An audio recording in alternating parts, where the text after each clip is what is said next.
Meurig Raymond from the NFU. I just wanted to ask you first of all about this potential cap on the cap.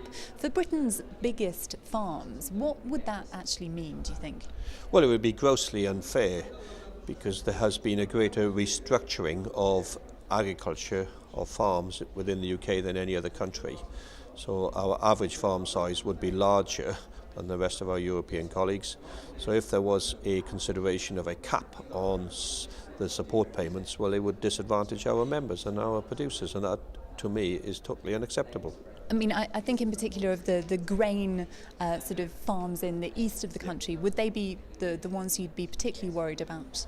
No, it's not just a particular sector, it's the farming structure in general. I just want to point out we have CWS, who are a fairly large farm business. We have the National Trust, who again are a large sort of farming operation landowner. We have the RSPB, who are very large recipients. It is just that the larger businesses would be affected, and you could easily see what would happen. Farmers would restructure their businesses and they would then become less efficient. There would be a huge bureaucracy involved, and I guess it would become a lawyer's charter where people would find a way around the cap, which would make us even more inefficient than possibly we are at the present time.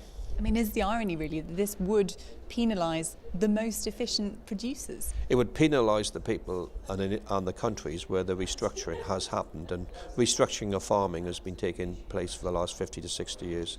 So now we're saying we want to sort of destructure and actually move back to where we were sort of 20, 30 years ago. We want a highly competitive industry that is not disadvantaged across Europe, because we believe that our future lies in the marketplace, and the CAP is there as an instrument to help us sort of hopefully move towards a more market-focused industry. One of the things we've been talking about ahead of this announcement was the sort of greening of the common agricultural policy.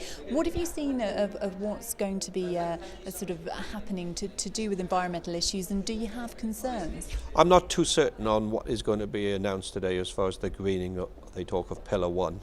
I would like to think that Pillar 1 is there for productive farming, to take out some of the volatility in the marketplace, and then we have Pillar 2, which is there for the environmental top-ups, and hopefully to actually improve the competitiveness of British farming.